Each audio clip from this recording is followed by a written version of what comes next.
আল্লাহ পাক ব্যবসাকে হালাল করেছেন, রিবাকে হারাম করেছেন।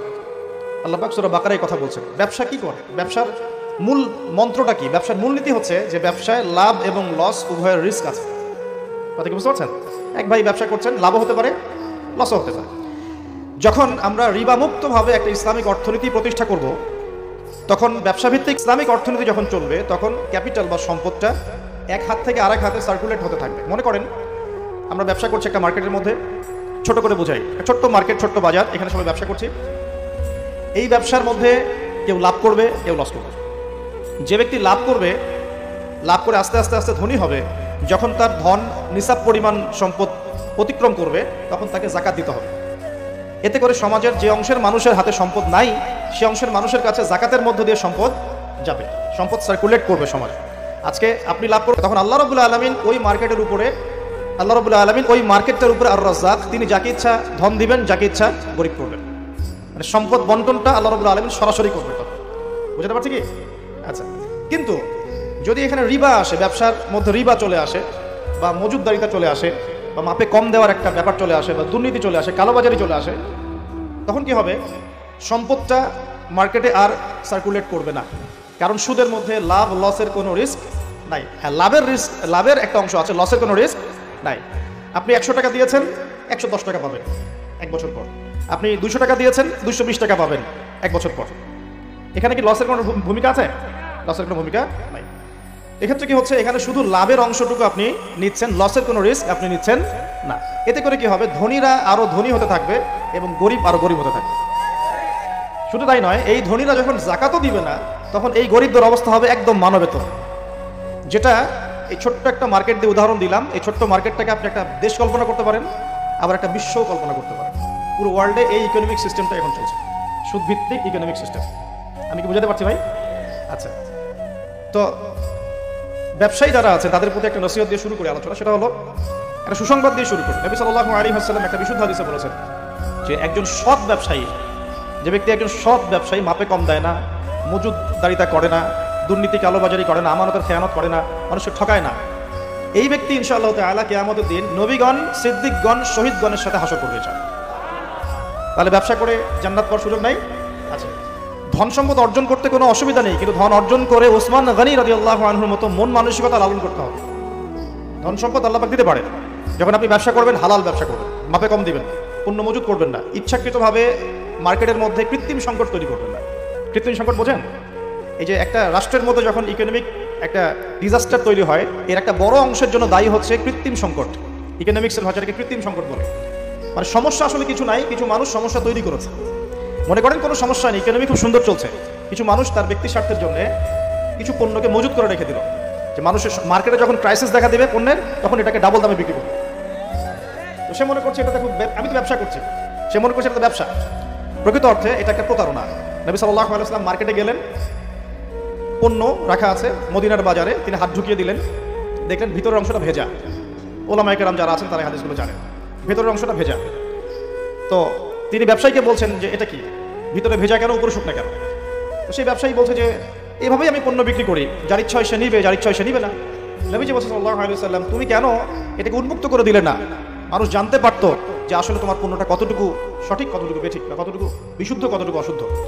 মান গাশানা ফালাইসা মিন্না, এই হাদিসটা এখান থেকে এসেছে। তিনি বলছেন যে ব্যক্তি প্রতারণা করে সে ব্যক্তি আমার উম্মতের অন্তর্ভুক্ত না। কথা বুঝতে পারছেন?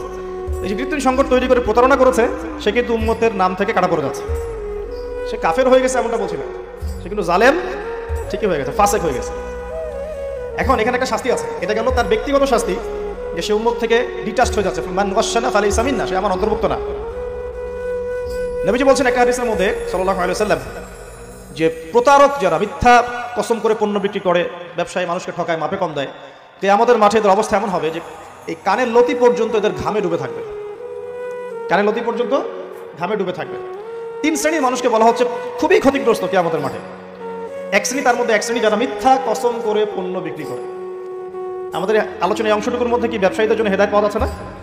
আপনি যদি বিশুদ্ধভাবে রাসূল সাল্লাল্লাহু আলাইহি ওয়াসাল্লামের সুন্নাহ মেনে ব্যবসা করেন, ইনশাআল্লাহ নবীজি বলছেন এটাই শ্রেষ্ঠ কামাই, হাতের কামাইটা শ্রেষ্ঠ কামাই। ব্যবসা করে, যে হালাল ব্যবসা করে আপনি সম্পদ উপার্জন করছেন, এটা আপনার শ্রেষ্ঠ কামাই, শ্রেষ্ঠ উপার্জন।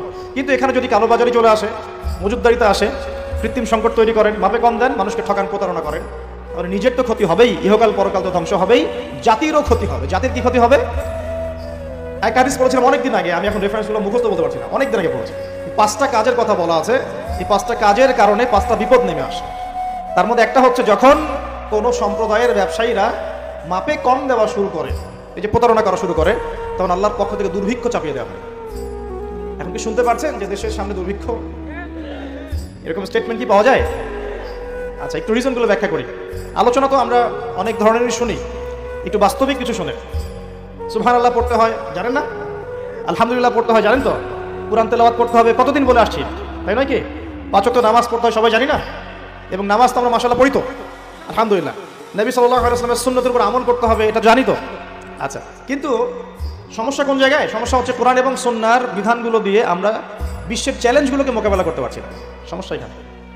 কোরআন আমার হাতে আছে, নবীর হাদিসগুলো আমার কাছে আছে, কিন্তু বিশ্বের ভয়ঙ্কর যে সংকট, যে চলমান সংকটগুলো চলছে, ফিতানগুলো চলছে, এগুলোকে মোকাবেলা করতে পারছি না। বিশ্বটাকে নিয়ন্ত্রণ করছে এখন জায়নিস্টরা, খোলামেলা বললাম, বিশ্বটাকে নিয়ন্ত্রণ করছে এখন জায়নিস্টরা। জায়নিস্ট কারা? সব ইহুদি সব খ্রিস্টান নয়, সব ইহুদি সব খ্রিস্টানকে জায়নিস্ট বলা হয় না। ইহুদ এবং খ্রিস্টানদের মধ্যে যারা একে অপরের বন্ধু, তাদেরকে জায়নিস্ট বলা হয়। 1890 সালের পর থেকে এই মুভমেন্টটা সারা ওয়ার্ল্ডে তৈরি হয়েছে, এবং এখন 2022 সালের দিকে এসে বিগত প্রায় 50, 60, 70 বছর থেকে বিশ্বের বড় বড় প্রত্যেকটা ডিপার্টমেন্ট এরা নিয়ন্ত্রণ করছে। মিডিয়া ওদের হাতে। আপনার এই যে ইন্টারনেট সেকশনগুলো, আপনি যত অ্যাপস ইউজ করছেন, সার্চ ইঞ্জিন ইউজ করছেন, স্মার্টফোন ইউজ করছেন, সফটওয়্যারসগুলো ইউজ করছেন, সব কিছু ওদের। প্রযুক্তি, যত বড় বড় প্রযুক্তিগত প্রতিষ্ঠান আছে সব ওদের। মিসাইলস, যত নিউক্লিয়ার মিসাইলসগুলো আছে, পাশাপাশি পারমাণবিক এবং থার্মোনিউক্লিয়ার বলে, নিউক্লিয়ার এবং থার্মোনিউক্লিয়ার যত অস্ত্রগুলো আছে বেশিরভাগই ওদের কাছে। পৃথিবীর সবচেয়ে দামি সম্পদ এখন হচ্ছে ব্ল্যাক গোল্ড, অয়েল বলা হয়, এটা সবচেয়ে বেশি রিজার্ভ ওদের কাছে আছে মাটির নিচে। আমেরিকার মাটির নিচে এত বেশি তেল আছে যেটা দিয়ে সে আগামী আরো 20 বছর চলতে পারবে, যদি পৃথিবী থেকে তেল চলেও যায়। আমেরিকা কি তেল উৎপন্ন করে? কোত্থেকে নেয়? কোত্থেকে নেয়?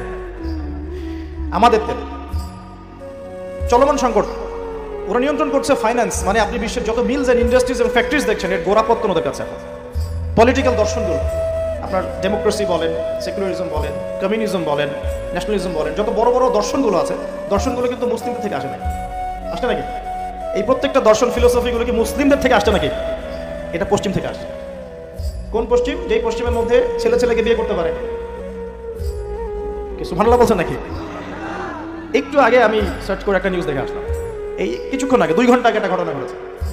2 ঘন্টা আগে পশ্চিমের একটা কান্ট্রির মধ্যে দেখলাম যে সমকামীদের জন্য একটা বার আছে। সমকামী তো বোঝেন, মানে গেস, হোমোসেক্সুয়াল। তো সেখানে একটা হামলা হয়েছে, সেখানে 5 জন মারা গেছে, ওদের মধ্যে হামলা। তার মানে এমন সভ্যতা যেখানে সমকামিতা নিবারণ করার জন্য আলাদা বারও হালাল। এই সভ্যতার কাছ থেকে আমাদেরকে শিখতে হচ্ছে এখন। ওরা আমাদেরকে শেখায় যে মানবতা কাকে বলে, তাই না? ওরা আমাদেরকে শেখায় যে মুসলিম কান্ট্রিতে মানবতা বিরোধী অপরাধগুলো হচ্ছে, দমন করতে হবে। ওরা শেখায় আমাদের যেই সমাজের মধ্যে ছেলে ছেলে বিয়ে করা যায়, মেয়ে মেয়ে বিয়ে করতে পারে না, জেনা তো ওপেন, যে যার সাথে ইচ্ছা জেনা করতে। পর্নোগ্রাফি ওদের একটা, ওদের জন্য পর্নোগ্রাফি ফরজ, ওদের জন্য পর্ন ফরজ। সারা বিশ্বে 92 বিলিয়ন ডলারের ব্যবসা করে ওরা পর্নোগ্রাফি দিয়ে। এই যে মুভিজগুলো ছড়িয়ে দেওয়া হচ্ছে না, এগুলো বিজনেস, এর পিছনে আছে ব্যবসা, অর্থ, মানি। এখানে এই পর্ন স্টার যারা মেয়েগুলো ছেলেগুলা, এরা হচ্ছে মানি মেকিং মেশিন। এরা মনে করেন খেলা হচ্ছে, 2 টিমের খেলা হচ্ছে, 11টা প্লেয়ার, এদিকে 11টা প্লেয়ার, ক্রিকেট ম্যাচই মনে করে। তো এই খেলার মধ্যে একটা বাণিজ্য হয় না? হয় না? খেলাতে বাণিজ্য হয় না? জুয়া হয় না? এরপর খেলার মধ্যে যে দল জিতে তাকে কিছু টাকা প্রাইজ মানি দিয়ে ছেড়ে দেওয়া হয়। বাকি বড় অংশের বাণিজ্যটা কারা করে? যারা এই খেলাগুলোকে পরিচালনা করে। আমার কথা বুঝতে পারছেন? ঠিক একইভাবে এই পর্ন ইন্ডাস্ট্রির মধ্যে অ্যাক্টর অ্যাক্ট্রেস যারা আছে, এরা হচ্ছে ওরকম প্লেয়ারের মতো, এরা বাণিজ্য করে, ওরা অল্প টাকা দিয়ে। এদের এখানে এই পর্ন হচ্ছে ফরজ, এগুলো ছড়িয়ে দেওয়া হয়েছে মুসলিম বিশ্বের মধ্যে। আমি বোঝাতে চাচ্ছি যে এমন সভ্যতার কাছ থেকে আমরা কেন হেদায়েত নিব, যে সভ্যতার মধ্যে নোংরামি, জেনা, ব্যভিচার, অশ্লীলতা, ফাহেসা জিনিস এবং লক্ষ লক্ষ মানুষের, নিরপরাধ মানুষের রক্ত লেগে আছে। ওদের কাছ থেকে হেদায়েত নিব কেন? আমার কাছে কি কোরআন এবং হাদিস নাই? আমাদের কাছে কি কোরআন এবং রাসূলের সুন্নত নাই? এবং কোরআন এবং রাসূলের সুন্নত কি পরিপূর্ণ নয়? হ্যাঁ বলেন, আমাকে একটু কথা বলেন। কোরআন এবং সুন্নাহ কি পরিপূর্ণ না অসম্পূর্ণ? তো পরিপূর্ণ যদি হয় কোরআন এবং সুন্নাহ, সেখানে কি প্রত্যেকটা বিষয়ের সমাধান নাই? একজন মুসলিম কি এটা বিশ্বাস করে না যে কোরআন এবং হাদিসের মধ্যে সমস্ত বিষয়ের সমাধান আছে? আছে না? আমাদের মাঝে কিছু ইখতিলাফি মাসালা থাকতে পারে না? ইখতিলাফি মাসালা থাকতে পারে, সেটা অন্য জিনিস, এটা ফিকহি মাসালা, ফিকহি ইখতিলাফ, এটা ডিফারেন্ট জিনিস। এমনিতেই কোরআন এবং সুন্নাহর মধ্যে আপনার ইবাদত, পারিবারিক জীবন, সামাজিক জীবন, পলিটিক্যাল লাইফ, ইকোনমিক সেকশন, এগুলোর হেদায়েত নাই ভাই? পরিপূর্ণ না অসম্পূর্ণ? যে জাতির কাছে কোরআন এবং সুন্নাহর মতো পরিপূর্ণ অভ্রান্ত সত্যের উৎস আছে, সেই জাতিকে কেন পশ্চিমাদের কাছ থেকে হেদায়েত নিতে হবে? আমাকে এই উত্তরটা দেন, তারপর আলোচনা করি। হ্যাঁ, ওদের কোনো কিছু যদি কোরআন সুন্নাহর সাথে মিলে যায়, কোরআন সুন্নাহর অনুকূলে হয়, প্রতিকূলে না হয়, তাহলে গ্রহণ করতে আমাদের কোনো আপত্তি নাই। কিন্তু এমন যে কোনো মতবাদ বা দর্শন বা আপনার ইজম অথবা কালচার যদি কোরআন এবং সুন্নাহর সাথে সরাসরি সাংঘর্ষিক হয়, আমরা কি গ্রহণ করব?